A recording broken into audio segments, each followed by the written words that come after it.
Michael J. Coy here with Get Your Rock Out at SOS Festival Day 2, and I'm here with Dakesis. How are you guys doing? Good, thanks. So, the people at home, would you like to introduce yourselves? I'm Gemma, and I'm the singer from Dakesis. I'm Adam, I'm the drummer, I'm backing singer. The others are somewhere. And I'm Mike, the alcoholic. There you go, who knows. So, how are you guys enjoying SOS Festival today? Oh, it's great so far. We've just, our bass player has just depped in with Aonia, who were on a few bands ago. Oh, right, cool. So we've already, that was quite exciting and quite fun, and yeah, we've caught quite a few of the bands that have been on, and it's been really enjoyable so far. So what would you say has been the best part about today for you guys individually? Individually? Both of you. Which would you say it has been the best for both of you? For both of us. I think it's still to come. We haven't played yet, so when we've played, that'll be for us, yeah. Have you had time to absorb the atmosphere of the festival? At least walk around, see what it has to offer, from the merchandise stalls down to the madness of this room in general?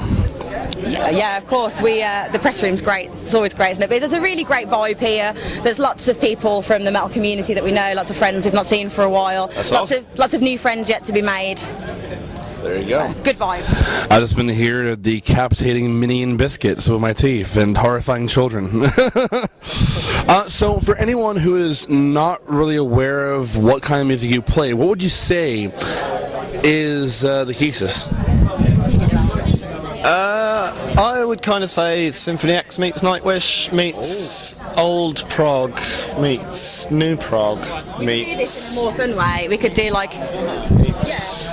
Nightwish has a fight with Hans Zimmer, Symphony X are like attacking them from behind, and then all these prog bands are kind of watching from the shadows, but they're too scared to get involved, but then they rush in.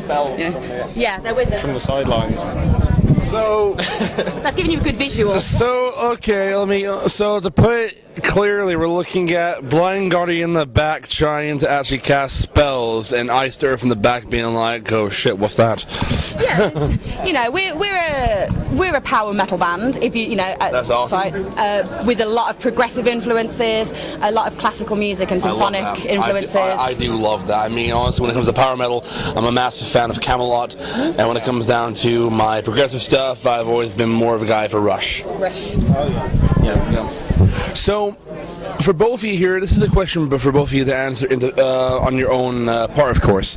What has inspired you musically to pursue this as a profession in terms of vocals to instruments and to bringing it all together? It's the only thing I'm good at. My day job is teaching singing. I run a music school, and then I'm in the band, and I sing every day. And I'm not good at much else, if I'm honest. I don't have any other options. And is there any musicians that have inspired you on that part?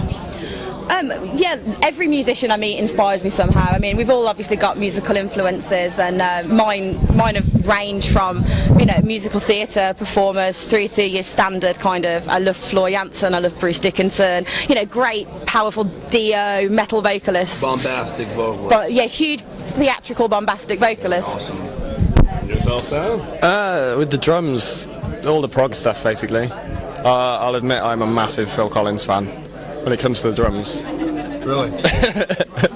Yeah, there is that. But can I call you Mr. Portnoy? Yeah, Portnoy is very good. Very good. Yeah, but you know, all of that stuff. A bit of Neil Peart? Yeah, definitely. You know. So, how did the band come together, if I may ask? I'm the oldest running member now, not a founding member. I joined, I was supposed to do backing vocals for one show, and like 8 years later I'm now fronting the band, and I'm here. Our bass player Amy is my best friend, so she kind of joined very organically, and Adam and our guitarist Matt, we found them through looking for musician ads a very long time ago, and when we auditioned and met a bunch of people, the thing we were looking for most was someone who'd be our best friend first and a member of the band second. That's really lame, isn't it? But it's true. Not really. It does sound like a nice little bit of a chemical reaction, because you want the person to first be a friend instead of someone that's coming into the band being like, "Hi, I can play this." There you go. Yeah, definitely. You know, I mean, we do pretty much everything together, don't we? So. You live together. Yeah, we live together. We work together. We're in the band together. We are we're our special happy friends. But we are. If you're going to go on tour with someone for weeks in a van and you kind of like them and you think they're okay, you're going to hate it. But I get in the van with these guys and I know I'm going to have the best, best fortnight of my life. I get what you mean, because with the band I'm in, I get along with everyone there and we have a round time. I mean, two of us are stoners, so when we're in practice and having a break, it's like, is it 420 yet? It's always 420. Always 420. So, after today's show, what can we expect to see from Dakesis in the future? In the future, well, we've just released an album in March this year, so we're really early into the album cycle. But we're already writing again. We can't stop writing, it seems. We've got a few things in the pipeline, a few more festivals later on in the year, some tours in the works. We're a busy band and we like to be busy, so you can just expect to see lots of our faces, lots of blue and red hair, kind of just appearing out of nowhere. Maybe Manchester and Bolton, maybe. Certainly. Well, that's good because the Alma needs it.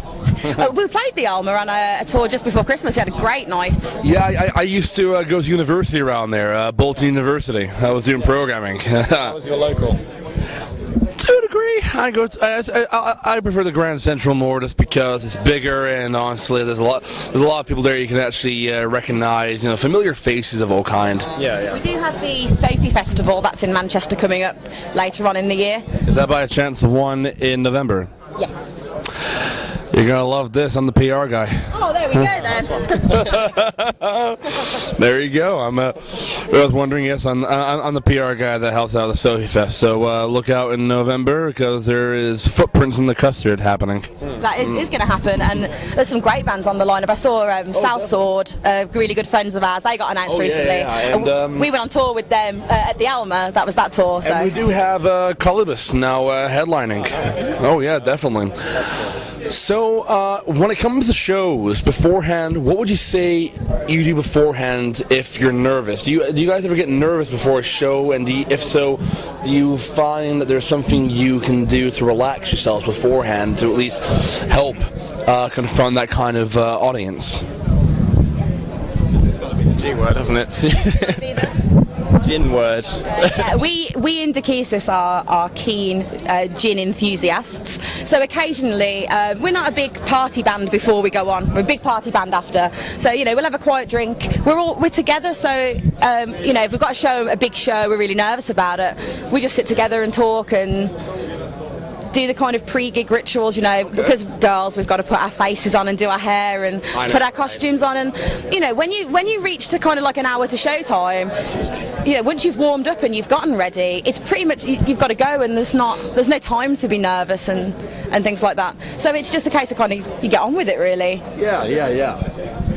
Yeah, you just have to throw yourself at it. I mean, there have been a few shows where we have been slightly bricking it. The big ones, Finland. Yeah, the first show in Finland, God, we were shaking. But when we played the Tavastia in Helsinki, which is like one of my dream venues, when the intro track kicks off, these guys all leave me, and one by one they go onto the stage, and I was just left backstage with Thunderstone, just like shaking, like, okay, I've got 30 seconds until I'm going out onto this stage that I've always wanted to play, and there's hundreds of people out there. And then as soon as I stepped onto the stage, it was fine. The music kicks in, and you're somewhere else. You're not thinking about, am I going to fall over? Am I going to forget what's going on? You're in the show. You're part of the show, and it just goes. And suddenly it's 3 months later, and you're not sure what happened in between. I get what you mean, because myself, I'm from Orlando, Florida, and there's quite a few venues down there I've always wanted to play, and honestly, I brick it more or less because they're big venues. But on the point, I mean, for anyone who's watching you guys for the first time, what can fans expect from your live performances in terms of energy, musicianship, and in terms of audience participation? All of the above times a million. We really pride ourselves on our live show. We're a live band. There's nowhere we'd rather be than on the stage. And yeah, our show is very, very energetic. it's certainly very fun for us, and if we want everyone to be having as much fun as we're having. So yeah, there's lots of musical dexterity. I'm blessed with a very talented circle of band members. That's awesome. But it's not so much about, well, let's all stand and watch Adam do this perfect drum fill or Matt play this perfect solo. It's like that's it's the lot of us all together. It's the magic that happens when the four of us, or sometimes the five of us. We have a session keyboard player sometimes, but when we're all together, something happens, and we're more than the sum of our parts, and that's what you can expect from the show. That's awesome. So we're down to our last two questions here, and one of which is a question I ask a few bands. It's more or less something you can think about. It's a theoretical question, a scenario, if you will. Imagine you're both on a desert island, and you're only allowed two things. One is a personal item you couldn't live a day without, and another is a dish of food that honestly you could not live a life without. So what would you say these two items are, and why? Well, I would say laptop, but I reckon Adam will take his laptop, so I can just game on that, right? So I'm going to go with my cats, and food I can't live without. Vegan mac and cheese. How's that? Oh, it's a thing. It's totally a thing. Never mind. I'm not gonna go into that one. I love mac and cheese, but I have no idea how to confront vegan mac and cheese. It's like mac and cheese, but with less real cheese and more stuff that kind of cashews and nutritional yeast, things that taste like cheese. Cashews. Oh yeah. All right. Well, fair enough. What about yourself, man? Yeah, I would, but there'd be no Wi-Fi, would there? No. So. Theoretical island. Yeah, but it's Okay. a realistic scenario. Yeah, but who would I play against? Online, you know. But yeah, I'd take my laptop. I don't know. I'm in the mood for lasagna at the moment. So I do. How you doing, Garfield? There you go. And the final question, this one goes out for the fans, really. To the fans who are here today and the fans at home, what do you have to say to them? Oh, everyone's going to say the same thing, but it's thank you, isn't it? Thanks for a great year. Thanks for a great 8 years. You know, we have a really great relationship with our fan base. They're really special to us. Every single one of them. That's awesome. Is a friend and a family, and often they do become really close friends of ours. So yeah, just thanks for putting up with us. We'll reward you with more music soon. yeah, thanks for your patience as well. You know, we did it. We got the album out, and thank you. And yeah, keep coming to see us, and keep going to see everyone else as well. You know, that's really awesome. Well, for me, it's you watching at home. I'm Michael J. Coyle of Get Your Rock Out, and I'm here with Gemma and Adam and catch these guys.